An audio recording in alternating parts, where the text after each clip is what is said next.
So hello everyone, welcome to my YouTube channel guys. मेरा नाम नेहा है और आज हमारी एसएससी प्रिपरेशन का डे 42 है गाइस।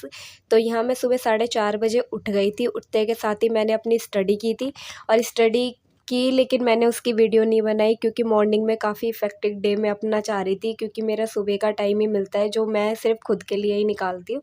तो इस वजह से मैंने मॉर्निंग में पढ़ाई की लेकिन वो शूट नहीं की। देन उसके बाद मैं सीधा ऊपर आ गई। ऊपर आने के बाद जैसे कि आपको पता है मैं डेली बेसिस पे एक्सरसाइज करती हूँ।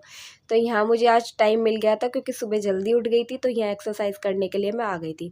उसके बाद गाइस फ्रेशन अप होने के बाद मैंने ब्रश व्रश किया, उसके बाद मैं नहाने चली गई। फिर सीधा मैं नीचे आ गई क्योंकि मुझे स्कूल के लिए लेट ना हो जाऊँ मैं, इसलिए ताकि फिर नीचे आई और मैं रेडी होने लग गई थी स्कूल के लिए। क्योंकि गाइस आपको पता ही होगा, पिछले वीडियो में मेरे को रिक्शा नहीं मिला था। मैंने आधे से ज़्यादा टाइम तो मतलब मैं चलने में निकल गया था और मैं लेट पहुंची थी स्कूल में, जिसमें प्रिंसिपल सर ने डांटा भी था मुझे।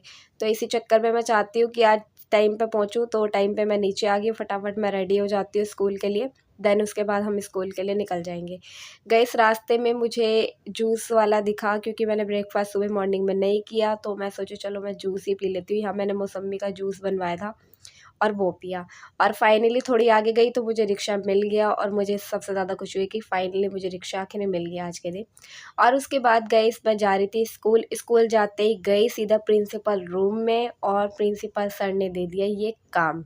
अब ये करना क्या है, डेकोरेशन दी थी उन्होंने लाइब्रेरी की। लाइब्रेरी अब ऊपर सजेगी, वैसे नीचे थी हमारी लाइब्रेरी। अब उसके बाद सेकंड फ्लोर पर आ गई है लाइब्रेरी, तो इसको डेकोरेशन करना है। तो आज का काम हमारा ये था स्कूल में। आज क्लास नहीं हो पाई मेरी।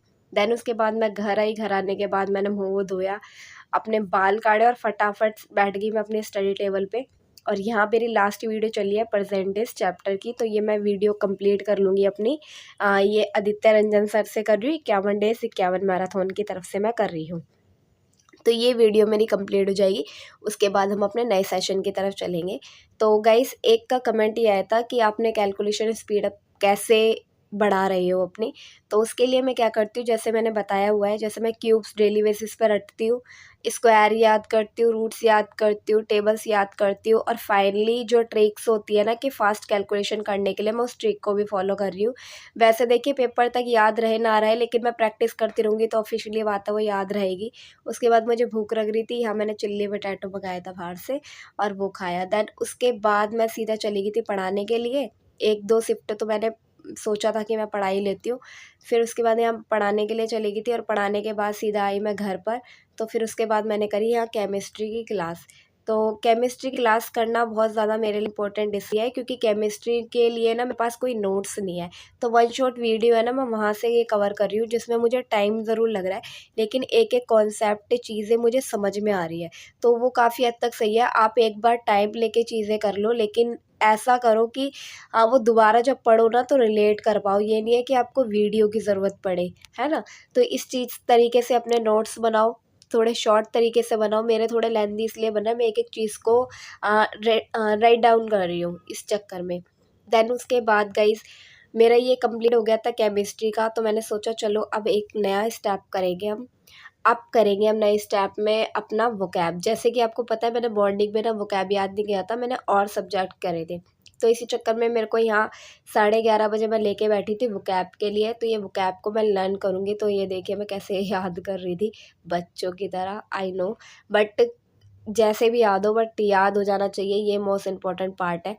तो मैं यहाँ याद कर रही थी, रट्टा मार रही थी ऑफिशियली, और जब याद हो जाएगा फिर लिख लिख के याद करूँगी ताकि बहुत अच्छे से याद हो जाए।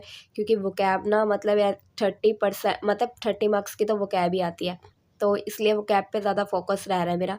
वोकैब हो गया और सिनोनियम एंटोनियम्स हो गए, ये सारी चीज़ें ही आपको करनी पड़ेगी। तो वही मैं धीरे धीरे कर रही थी ताकि इंग्लिश में अपनी पकड़ बना सकूँ। Thank you for watching guys. अगर मेरी वीडियो पसंद आए तो